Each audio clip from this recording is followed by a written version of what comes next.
All right, folks, so Kendrick Lamar, one of the greatest rappers of this generation, I would say the greatest rapper of this generation, has released a new album. We got to talk about it.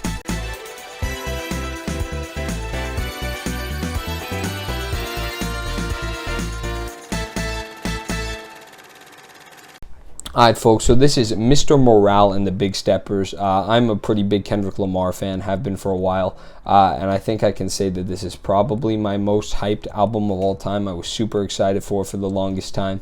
Again, I love Kendrick, and how could you not be? 5 years since Damn. And we were finally getting something new from Kendrick, and this is what it was. Let's talk about it. So, you listen to it the first time, and I've listened to it multiple times now, not all in one sitting or anything like that, but I listened to it the first time, and I definitely liked it. I liked its beats. I definitely noticed that it was a new style of music for Kendrick, because, he really approaches each project with a new sense of style, and I really like that about it, and different themes as well. You can find hints of the same style and theme in each project, but I really like that he's switching it up and trying to give us something new. So, To Pimp a Butterfly, we've got jazz rap, sort of the theme of institutional racism and whatnot, and its effect on our society. And then this, I feel like, is a lot more. I hesitate to use this word, but I'm gonna say mainstream rap beats. Really, in the production is where it's most prevalent. And then the themes here are also, I would say, a bit more subtle. Like you listen to something like To Pimp a Butterfly, Good Kid, Mad City, or even Damn, and the themes are sort of just more present to you from the start. But here, I feel like, just personally, I had to do a bit more digging to see what is Kendrick really talking about in this song. And obviously, that's not the case for every song. Some songs are more obvious. But I enjoyed that he's trying something new. I cannot say that it again varies by song. Some songs work perfectly for me with this new style, with these new themes. Some songs didn't really at all. And so you have a song like Die Hard or something like that. Or what else? What's another example? Crown, which has that sort of mainstream style. It sounds like something you might hear from another rapper. And it's just so plain to me. It's a skippable song, something I'm not particularly interested in listening to.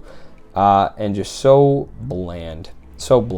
But then you have other songs like an N95, which is also very, in its beat at least, just incredibly like something not Kendrick-esque, right? It's something you would not think to hear from Kendrick based on his other projects, and yet I love that song. I think it's one of the best songs on the album, and so it's definitely a mixed bag in that regard. I think, the style it's neither a plus nor a negative. And, if you had asked me right after the first listen, I probably would have said it was a negative, but I've come around to it. I think, why shouldn't Kendrick be allowed to experiment? And I definitely appreciate what he's going for here. Some songs I wanted to just shout out are, I already talked about the songs I really don't like. And actually, I will say that even though I don't like those songs, even though I will skip those songs or I'm not going to download them, they are not horrible by any means. There are certainly worse songs, like even the worst songs on a Kendrick album like this are still better than, I don't want to say the best songs on a bad album, but like the mid-tier songs, right? Like these are mid-tier songs by other artists' standards. And I think it's difficult because, again, I listened and I wasn't too impressed at the start. I didn't hate or even dislike the album. But Kendrick has just set such a high bar for himself. Like, how are you going to make Good Kid, Mad City, an incredible album, To Pimp a Butterfly, arguably one of the greatest albums of all time, certainly in my opinion, it's deserving of that label. Damn, which is a bit of a disappointment by those other two standards, but I still certainly enjoyed it enough. I thought it was fresh enough and provided enough interesting songs, and the themes, to me, certainly more skippable than the other two albums. There's more skippable songs on Damn than the other two albums, but I still enjoyed it very much. And then you have an album like this, which you're just listening to, and you're like, I don't know if it lives up to those other three.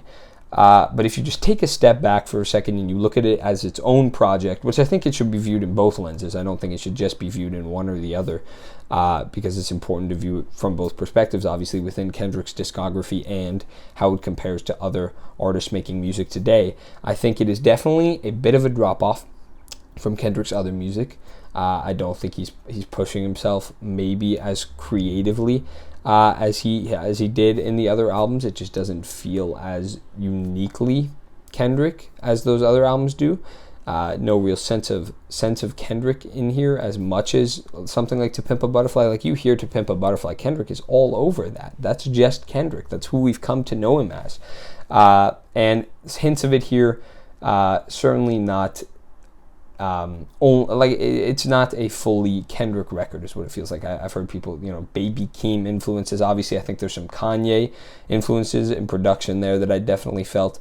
And so it just feels like the most derivative, almost, of Kendrick's other albums.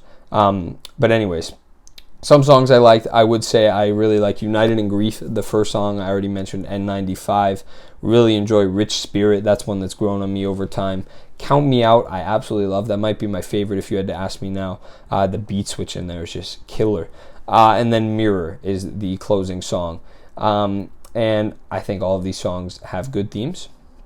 And I think all of these songs are very catchy and ones that I can jam out to. And I do like, To Pimp a Butterfly is filled with songs. There are certainly songs that I would listen to and bump to and just get super excited about. But there are also records that are just more for sitting and thinking about. And Good Kid, Mad City especially, that really has those. But Damn is more about the songs that you can bump but also make you think, but just not as much, right? They're not as thought-provoking as something from another record. And then this sort of takes after Damn in that regard. It feels like a song like N95, of course, has themes, right? You can see it in the lyric, the mask that we put on, just about our daily lives, the materialism and whatnot. But it's also a very catchy song and one that's just super hype. Like, you can just get excited listening to it. And so I definitely think that was what Kendrick was going for here. And again, it works in some regards, it doesn't in others. So, new style, I appreciated it. I didn't adore it. More subtle themes. I don't think this signifies anything for Kendrick. Like, I wouldn't say his next, I wouldn't be disappointed about his next album or something like that, just because we get this one, because I think he probably will do a new style and new themes in another album that he will do. But I do think that this is just a bit of a drop-off by Kendrick standards. If you would ask me after the first listen, I would have said a 7 out of 10. I was leaning on 7 or 8.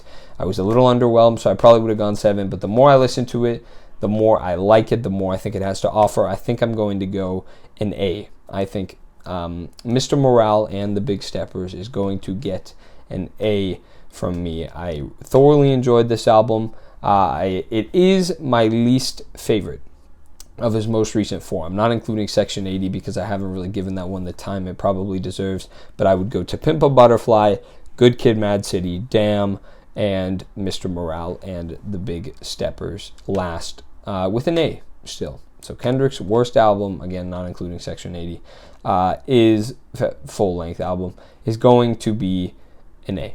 Alright, folks, so I enjoyed Mr. Morale and the Big Steppers despite some complaints with it. Let me know what you thought. This one is, I'm really seeing perspectives from all over the place. Let me know what you thought. Hopefully we don't have to wait another 5 years. Can you imagine? That would be 2027 that we would have to wait for another Kendrick album. I can't do that, personally. I can't wait that long. I can't. We need one sooner. And I hope we get one sooner, folks. I've been DPC Reviews. I will see you in the next video. Let me know what you thought down below. Bye-bye.